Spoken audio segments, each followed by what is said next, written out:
But here's the million-dollar question. If Trump can pivot on foreign policy to protect American interests, why can't Black America pivot to defend our own? Think about it. This is the Publisher's Desk with Damon K. Jones, brought to you by Black Westchester Magazine, where life, culture, community, and faith meet truth, power, and purpose. Welcome back to Black Westchester's The Publisher's Desk, where we bring culture, politics, and truth to the forefront. I'm your host, Damon K. Jones, and today we're breaking down President Donald Trump's recent visit to Saudi Arabia, a trip that's got the media buzzing. But while everyone's focused on oil deals and optics, we're asking, what does this shift in U.S. foreign policy mean for Black America? And more importantly, is it time for us to pivot too? Let's unpack that. Trump's return to Saudi Arabia wasn't just nostalgia. It marked a strategic return to realpolitik, the kind of power-centered, outcome-driven foreign policy that prioritizes results over emotions or moral posturing. It's about interests, not ideals. And Trump made it clear. He's here to make deals. I want to make a deal with Iran. If I can make a deal with Iran, I'll be very happy if we're going to make your region and the world a safer place. But if Iran's leadership rejects this olive branch and continues to attack their neighbors, then we will have no choice but to inflict massive, maximum pressure. Build alliances and get results. Now compare that to America's previous foreign policy model.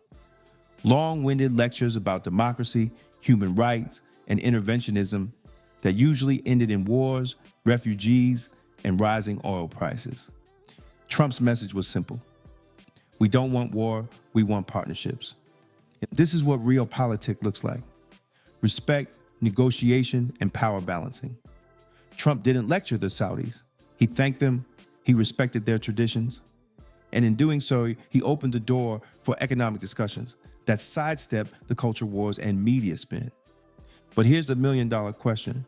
If Trump can pivot on foreign policy to protect American interests, why can't Black America pivot to defend our own? Think about it. We've been sold the same political dreams for decades, loyalty with no return, marches with no movement, representation without results. Meanwhile, our communities are stuck. Black unemployment is still twice the national average. Home ownership rates for Black families have fallen behind 1968 levels. Only 2% of aerospace degrees go to Black students, yet we dominate consumer culture. We have $1.8 trillion in spending power, but how much of it stays in our communities? Trump isn't visiting Saudi Arabia because he loves their culture.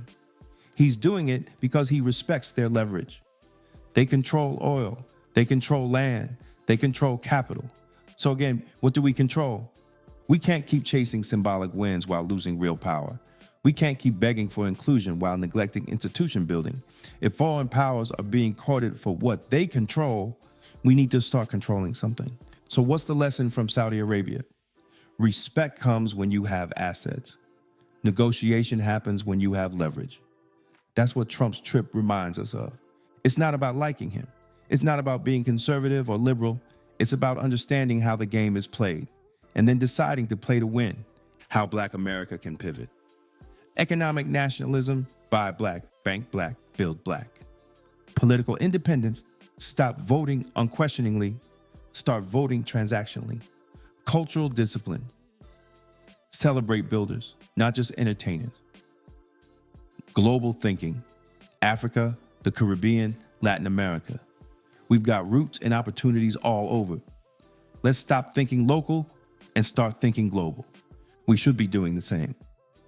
Not begging for a seat, but building the table, not waiting for change, but becoming the change. Just as Trump's trip wasn't really about Saudi Arabia, our future isn't really about who's in the White House. It's about what we control and what we build. If you got value from today's video, make sure you hit that like button, subscribe to Black Westchester, and drop a comment. What do you think Black America should pivot toward in 2025? Until next time, stay focused, stay free, and stay building. If you found this video informative, don't forget to like and share it with others who need to hear the truth. And for exclusive content and behind-the-scenes access. Join the Black Westchester Magazine YouTube membership club today. Your support helps us keep independent Black media strong. Support independent Black media with style. Rock Black Westchester merch and represent the news with the Black point of view. Every purchase helps us speak truth to power.